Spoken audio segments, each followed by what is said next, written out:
Hi everyone, welcome back. കഴിഞ്ഞ കുറച്ച് നാളുകൾക്ക് മുൻപ് രഞ്ജിമാർ ഇന്റർവ്യൂവിൽ പറഞ്ഞ ചില ടോക്സ് ഇപ്പോൾ ട്രെൻഡിംഗ് ആണ്.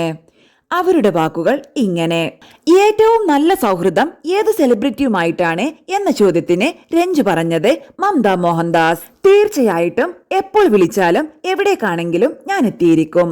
മമതയ്ക്ക് വേണ്ടിയിട്ട് ഞാൻ ട്രാവലിംഗ് വരെ മാറ്റിവെച്ചിട്ടുണ്ട്. മമത എനിക്ക് വേണ്ടിയിട്ട് എന്റെ ഡേറ്റിൽ ഷൂട്ടിങ്ങുകൾ വെച്ചിട്ടുണ്ട്. ഒരു കാലഘട്ടത്തിൽ എനിക്ക് മമ്മൂസിനെ ഭയങ്കര ഇഷ്ടമാണ്. കാരണം എനിക്ക് അവളെ പൂവിട്ട് പൂജിക്കാൻ തോന്നിയിട്ടുണ്ട്. ഇത്രയും വേദന സഹിച്ച ഒരാൾ, എന്റെ ദൈവമേ, മേ ബി മമതയിൽ നിന്ന് കിട്ടിയിട്ടുള്ള ചെറിയ ചെറിയ അംശങ്ങളായിരിക്കാം എന്നെ കുറച്ചുകൂടി ഫയർ ഗേൾ ആക്കുന്നത്. സീരിയസ് ആയിട്ട് പറയുകയാണ്, ഞാൻ എന്റെ കൺമുന്നിൽ കണ്ടിട്ടുണ്ട് മമത വേദന കൊണ്ടിരിക്കുന്നത്. സത്യം പറഞ്ഞാൽ ഞാൻ ദൈവങ്ങളോട് ഞാൻ പ്രാർത്ഥിച്ചിട്ടുണ്ട്. പെറ്റമ്മയാണ് സത്യം, ഞാൻ നുണ പറയുകയല്ല. മമതയ്ക്ക് കൊടുത്തിരിക്കുന്ന അസുഖം എനിക്ക് തന്നിട്ട് മമതയെ രക്ഷിക്കൂ എന്ന് ദൈവത്തോട് പ്രാർത്ഥിച്ചിട്ടുണ്ട്. മമതയ്ക്ക് എന്ത് അസുഖമാണോ കൊടുത്തിരിക്കുന്നത് അത് അവളിൽ നിന്ന് മാറ്റി എന്നിൽ വെച്ച് അവളെ രക്ഷിക്കണേ ദൈവമേ. ഇത്രയും ടാലന്റും സൗന്ദര്യവുമുള്ള ഒരു കൊച്ച് എനിക്കറിയത്തില്ല.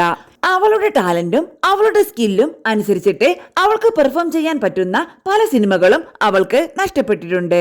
അതെനിക്ക് ഒരുപാട് വിഷമമുണ്ടാക്കിയിട്ടുണ്ട്. ഞാൻ ഇപ്പോഴും കൂടി പറയുകയായിരുന്നു, മമത ബോളിവുഡിൽ എത്തണം. അതിനുള്ള എല്ലാ ടാലന്റും അവൾക്കുണ്ട്.